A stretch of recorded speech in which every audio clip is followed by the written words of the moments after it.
State-regulated and tribal gaming is expanding at an exponential rate. Millions of people each year flock to these venues, hoping luck finds them. For the gaming industry, it means billions of dollars in profit each year. They rely on workers with a unique set of skills to keep their businesses running. Well, I was born and raised in Las Vegas, Nevada.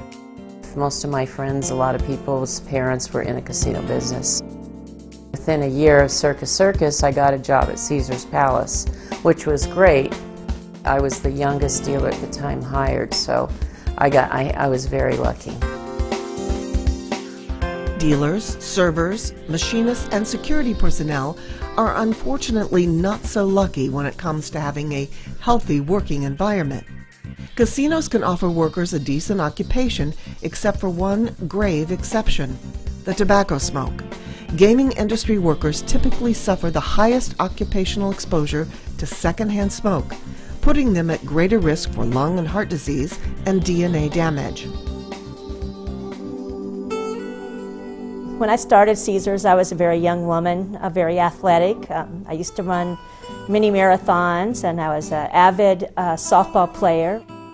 I can hardly run around the block now. I have chronic bronchitis, asthma, respiratory problems, and I have to be on permanent medication. I take 2 inhalers a day, and I get sick with bronchitis at least twice a year, sometimes 3 times a year. All of the smoke comes into your face constantly. The people blow it in your face. If they're on the dice tables and they're smoking, it comes into your face. You cannot breathe. And we're dying. We're dying, we're dying, we're dying. We're sick. We didn't know that it caused that much harm to our health, the smoking. Now they know. Now they know. So what's the value of our lives? We used to have a badge at Caesar's Palace. We wore a button for every different occasion, and we had a little button on our shirt. Every day you take that button off and put on a fresh shirt, and there was soot around the button. So one day I went, oh my God, that is what I'm breathing every day, would be a circle where the button is, that was on my clothes, so what was inside my body. So I was very aware of the dangers of smoking and wondering why people were allowed to do that all day long because of my job. The evidence about secondhand smoke is clear. There is no safe level. Long-term exposure to secondhand smoke causes heart disease, asthma, lung cancer, and other diseases. Short-term exposure also is dangerous.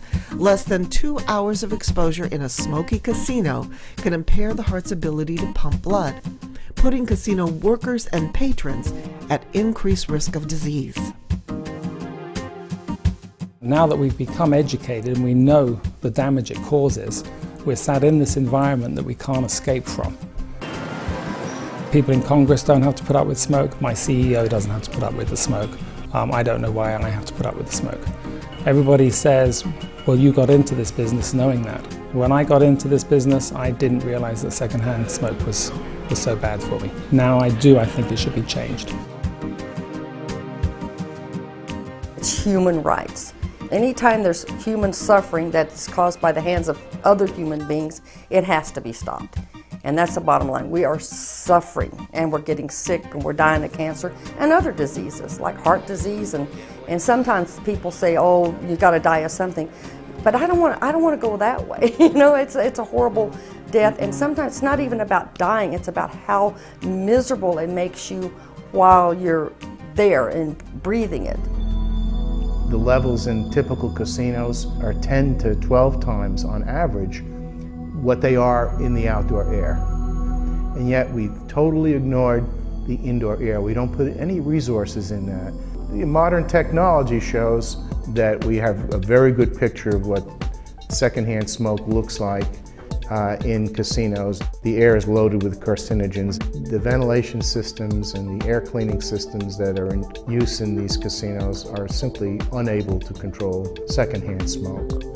And we were able to measure the carcinogens directly, and we're able to measure the impact of secondhand smoke on both casino patrons and on workers.